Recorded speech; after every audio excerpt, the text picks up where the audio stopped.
is the Chicago Vintage Show, and right now is the best part of the show. Hey, you know, the bands are good and everything, but and the music, but this is the best part. This is where our good friend Beth Wagner comes out. She's from Scales and Tails, and she always brings us cool animals. Ladies and gentlemen, please say hello to Beth Wagner.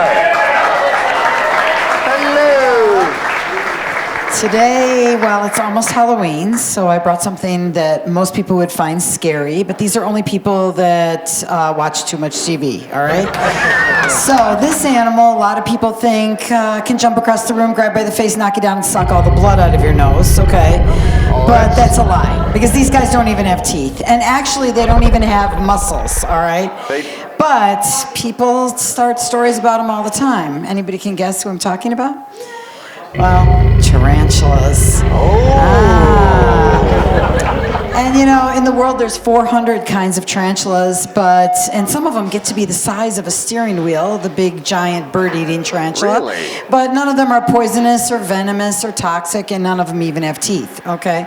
And I thought, you know what? I thought I would bring out something first before I bring out the tarantula. This will get you guys ready. Okay. Now tarantulas, you know, the girl tarantulas can live 25 years. Yeesh. The boys only live 6 to 8. Wouldn't that be convenient, girls? My question is, the 25-year-old girl tarantulas, do they keep their figure? They keep their figure. Nice. This I wanted to show you. Wait, hold on. Why don't you put your hand out right here? Okay. Take a look at how light this is. Whoop, like that. Wait a minute. A tarantula sheds their old skin, I guess you could call it, or their molt. So you see right in there? You can see right into the middle of the tarantula there. So this was the exterior of a tarantula? The exoskeleton, yes. Because I was going to say, oh, this is made out of pipe cleaners. Yes, it's very, very light. It's very, very light. And you know, a lot of people think that they have fangs. And here's a really good area where you can take a look. I don't know if you can get a close-up of that, but do you see that? Those aren't really fangs. Those are actually straws. They use those. Fangs tear things apart, but these straws, what they do is they inject digestive juice, which is kind of like our spit, and then they inject it into a little animal, and then they come back and have a milkshake. That's it. So it's real easy. So they're making their own smoothies. Their own smoothies, yes, cricket smoothies. You know, somebody's got to, make a home kitchen appliance that's basically like a tarantula that sits there and can spit on your food for you. Or maybe not. Now, you know, I've never actually met a boy. Well, one time I saw a boy tarantula, but it's very, very rare that you ever see a boy tarantula. Really? It's very rare. What do they live someplace else? Or? There's just not that many of them, evidently, I guess. So. Well. And, you know, what I brought today was Charlotte, okay? Of course. Now, you know, the most important thing I have to say about tarantulas, though, and this is very important for you guys because you're going to be shaking hands with a tarantula, is that tarantulas... Wait, is that another sexual euphemism? I can't respond to that. Okay. You mean you're not allowed? I do children's shows, okay? And you know, the thing is that the most important thing to know about them is that they're very, very, very, anybody want to guess what I'm going to say next?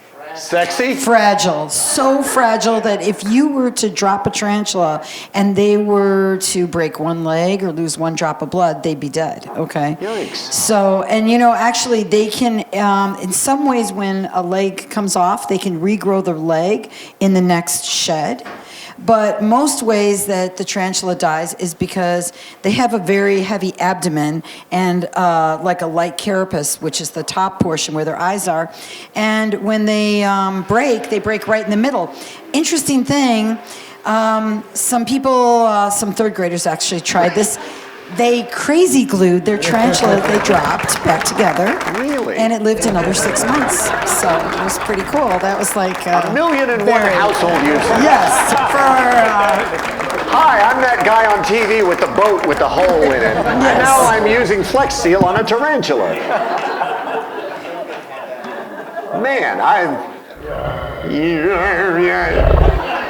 holy schmoly. By the way, girls are always braver than boys, okay? So, and there you go. Go ahead. You can just... Yeah, there you go. Kind of looks like what I Perfect. clean out of the drain after I take a shower.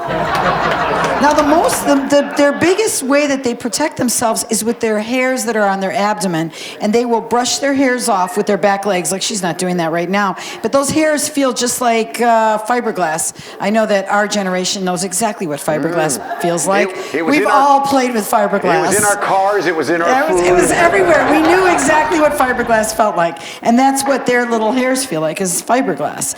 But that's not really something to be afraid of. So, and these are not really hairs, these are bristles. Hairs grow, and these actually just come about with every shed. So they're not really hairs, but they're really kind of like antenna. They can hear what's going on around them and feel what's going on around them with those hairs. And let's see if we can, as long as she stopped, let me see if you guys can get a good look. She's called a rose-haired tarantula, and she just shed, not that long ago, they shed about once a year, and you can kind of see the pink in her. Do they shed because they're getting bigger and they've outgrown their skin? Yes. Yes. Cool. And all right, let's bring this this big Put it on his head. I already promised him we didn't have any head animals today. I'll put something on it. Yeah. Yeah. Cool. Is that cool or what? So now what you said do they eat what's the biggest thing she could eat? Sometimes I give her like little pinkies. Those are mice that don't have their eyes open yet. Oh, okay. Yeah. I like the fact that there's an industry term for newborn mice. Oh yes, there's pinkies and chubbies and fuzzies and. Really? You didn't know that? No. I thought everybody knew that. I grew up on a farm. We just called them things under the chicken house. Go get a shovel and kill them. Now, does she have like hooks in her feet? Oh yeah, did you feel that? Now watch Yes, I this. did. Watch how I can actually almost hold her upside down. You see that? That's because she's holding on to me. She has two tiny little claws on the end of each foot and then a little tuft of hair, and it kind of feels like Velcro, doesn't it? Yes, it does. Yeah, she kind of feels like she's holding on. It's that little tuft of hair that makes it feel kind of Velcro-y. And let's see, what else can I tell you? Oh, the spinnerets are right in the back right here. And you can also see that, can you take a look real close and see her eyes? Because you see this kind of tarantula has 12 eyes. And tarantulas, they don't necessarily have even eyes. They can have odd eyes. Well, any spiders, I shouldn't just say tarantulas, but they can have all different kinds of eyes. So you can have 3 or 6 or, yeah. So when they go to get the stereo glasses to see 3D movies, they're just doomed. Yes, yes. I can't see crap with this. Yeah. But very interesting animals. And the reason why people really find them scary is because they make excellent movie stars. So when you see a spider in a movie, you usually see a tarantula because they look so cool. And one thing I just have to tell everybody here, especially if you have a fear of spiders, you're never more than 20 feet from a spider. Neat. So you should get over that fear because they're here right now, okay? And they're watching us. They're like Chicken Man. Yeah. They're everywhere. They're everywhere. I went there one last time, man. That is cool. And that includes, I don't know, I'm sure there's a couple people here that have been out on the sailboat, but even when you're on a sailboat, there's spiders out in the middle of the lake. It's really pretty cool.